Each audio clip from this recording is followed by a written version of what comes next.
Hàbitat Teatre.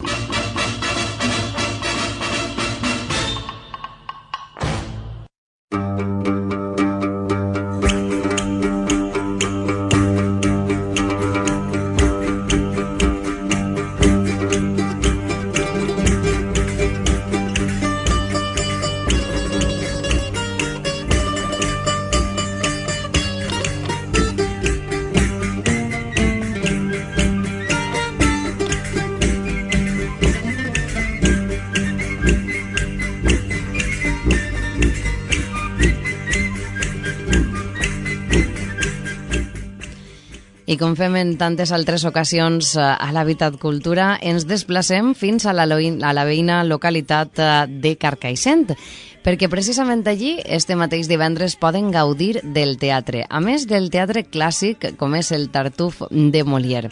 Una vegada més, esta obra torna als cartells i nosaltres tenim precisament a l'altra banda de la línia telefònica al director d'este Tartuf de Molière. Ell és Ramon Moreno. Benvingut a l'Hàbitat Cultura. Hola, bon dia, gràcies. Bé, com dèiem, el Tartuf de Molière és tot un clàssic i estem acostumats a veure-lo de manera habitual, no?, a diferents teatres. A mi m'agradaria començar esta conversa preguntant-li al director precisament això. Per què el Tartuf de Molière continua despertant l'interès i per què el veiem temporada rere temporada en algun dels cartells dels diferents teatres a les nostres localitats? Bueno, aquí n'hi hauria que diferenciar els objectius que nosaltres com a grup d'entrenament, com a companyia jove en tenim, i un altre l'específic de l'obra. Bueno, el Tartuf, com tots els clàssics del repertori internacional, té aquells condicionants atemporals que sempre estan actuals. En este cas és el de la hipocresia, el de la falsa apariencia, el de vendremos coses en una beatitud que després no es correspon amb l'egoisme i l'interès de les persones. I després, con respecte a l'interès que pugui tindre la companyia en un projecte com aquest, és perquè ens possibilita l'abordar-ho, que és com ho hem fet des de la comèdia de l'arte. Aleshores, el teatre de Molière és el principi del teatre en Occident, que s'arrela en el que abans era la comèdia de l'arte, no implícitament, però nosaltres hem pegat un pas enrere i des de la comèdia de l'arte hem fet aquesta versió del Tartuf. Aleshores, aquestes dues coses han sigut el nostre interès, la pròpia temàtica que parla l'obra, la hipocresia de l'ésser humà, i la clau en la que l'han feta, que és la comèdia de l'arte. Què podríem dir que aporta, en aquest cas, el teatre de l'abast a aquest clàssic, que és el Tartuf de Molière? Quina cosa diferenciadora podem trobar en aquesta ocasió? Pues mira, nosaltres dins del nostre projecte d'entrenament, del nostre projecte pedagògic i d'investigació, estem insistint molt en el que és el teatre físic.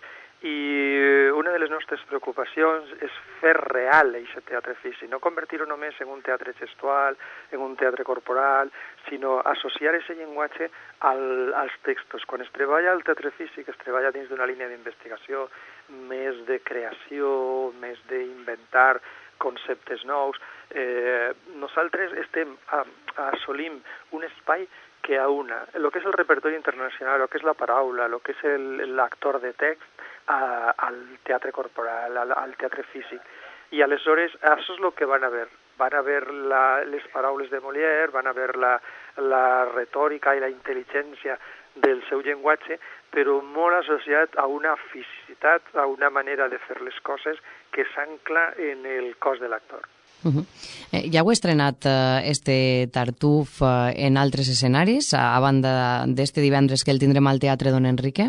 Sí, ja n'hem fet unes quantes prèvies, hem estat a la Sala Matilde Salvador de València, hem estat en l'Auditori Alfons Roig de la Facultat de Belles Arts, en la Universitat Politècnica de València, hem estat a Alboraya, hem estat a Silla, i després hem estat una setmana en el Teatre Micalet de València fent un poquet el que era la presentació oficial del nostre projecte i del Tartuf en concret. Has de pensar que el Tartuf no està plantejat com un espectacle comercial, de venda, de promoció d'una companyia. El Tartuf és un pretext d'entrenament i de treball i d'investigació per a lo que és el projecte. De fet, n'hi ha diversos repartiments i en una funció te pots trobar un repartiment, en altra funció te pots trobar una altra, i són distints actors el que fan els personatges d'aquesta coreografia. En qualsevol cas, quina ha sigut la resposta del públic en aquestes representacions que ja han tingut lloc del Tartuf de Molière? La resposta del públic és extraordinària, perquè no estan acostumats a... no se'n fan tants de clàssics.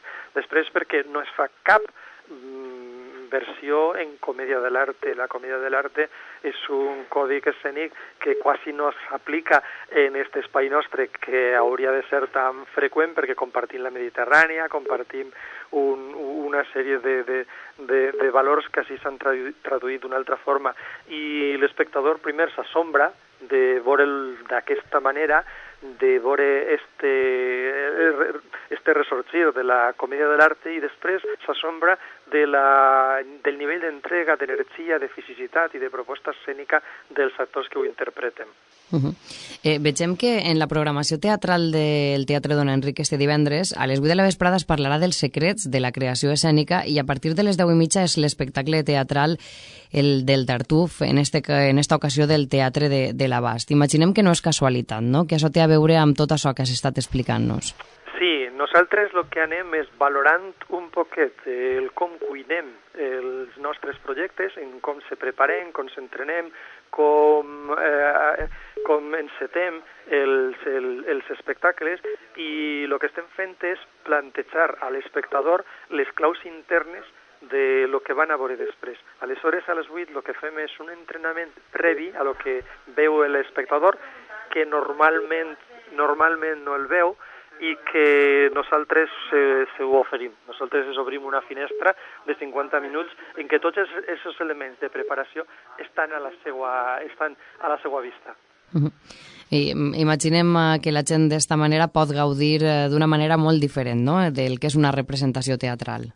En principi sí, en principi es suposa que aquell espectador que es veig primer sense màscara, sense vestits, es veig treballant, es veig al seu nivell d'energia tan cru i tan mostrat d'una manera tan generosa, després quan arriba ja la posada en escena és quan tot el que ha vist anteriorment cobra sentit.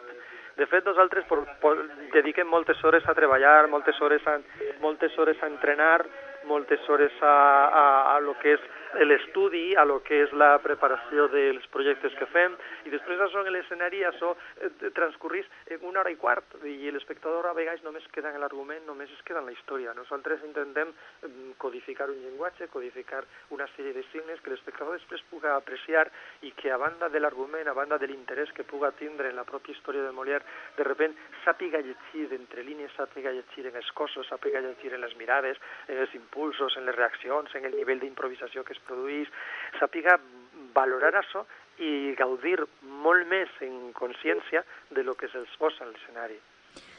Una última pregunta que ens agradaria fer-li a Ramon Moreno. És una pregunta que en moltes ocasions fem a la gent del teatre quan passa per el nostre programa, i és si penses que el teatre està suficientment present a la nostra societat, si faltaria més educació teatral, sobretot a les escoles, no?, per anar educant-nos poquet a poquet en aquesta cultura teatral, perquè a més és diguem, una via, no?, a través de la qual els éssers humans es podem comunicar d'una manera molt especial, i que en ocasions, si no vas a buscar-ho de manera específica, el teatre pareix que no estiga massa present a la societat actual. De quines maneres es podria introduir el teatre com una cosa més en la nostra vida quotidiana? Mira, el teatre efectivament no està present, la gent li costa acudir a una sala de teatre, i com moltes vegades compartim i comentem en la professió, no coneixem a cap persona que una vegada ha entrat en una sala de teatre no hagi agradat el que ha vist.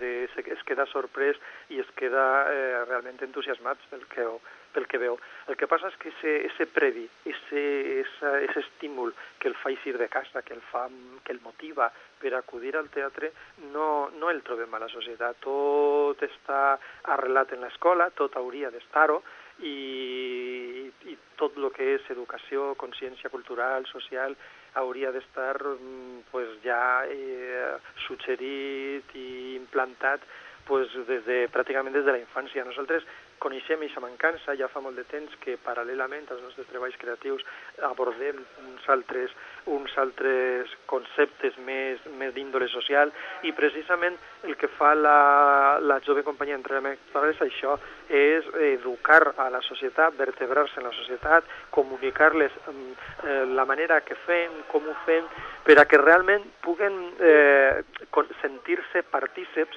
de lo que fem.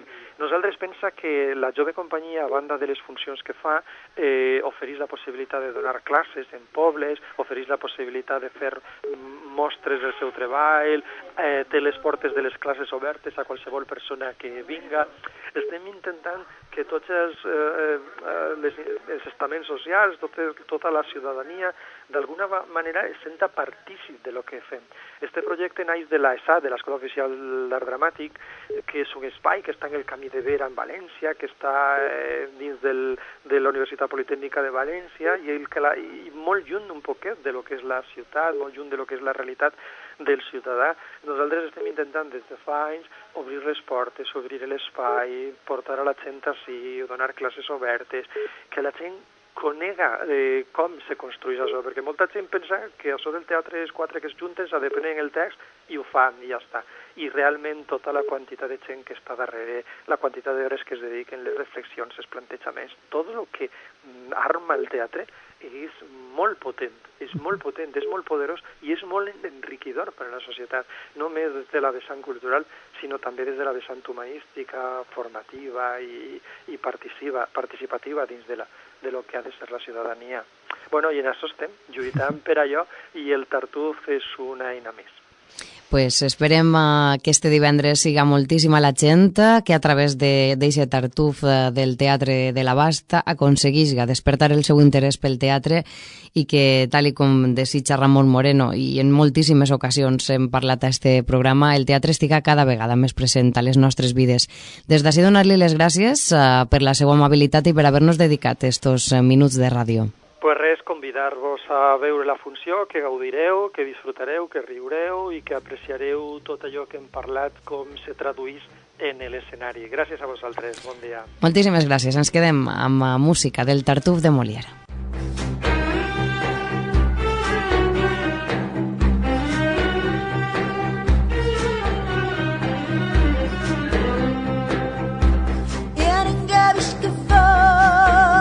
Succede è quella che si vede, non si crede, non si crede. E notte una creatura, nera, nera, e a mamma chiama gira, sì signore chiama gira. Se gira vuole, se vuole gira, se che tu chiama Cicciantuano, che tu chiama un Peppa Gira, che l'ha fatta nera, nera, nera, nera, come che.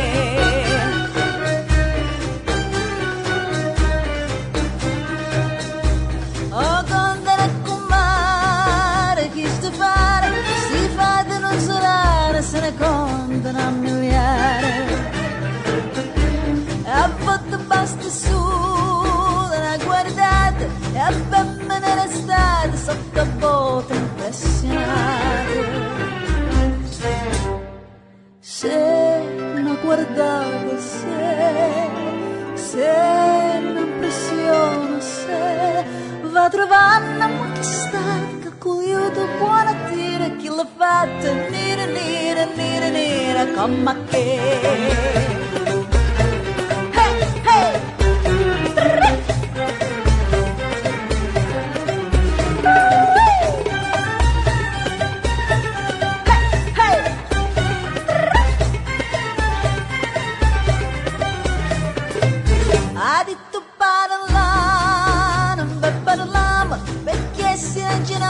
Chi sta fatto non ci spieghiamo.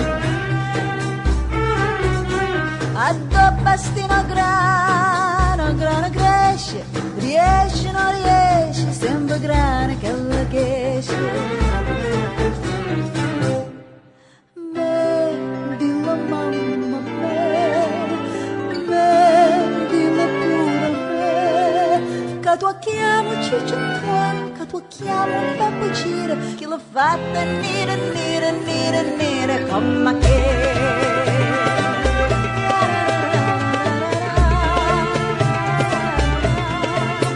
Va trovando una magistrata che compiuto buonasera che l'ho fatta nera, nera, nera, nera come che.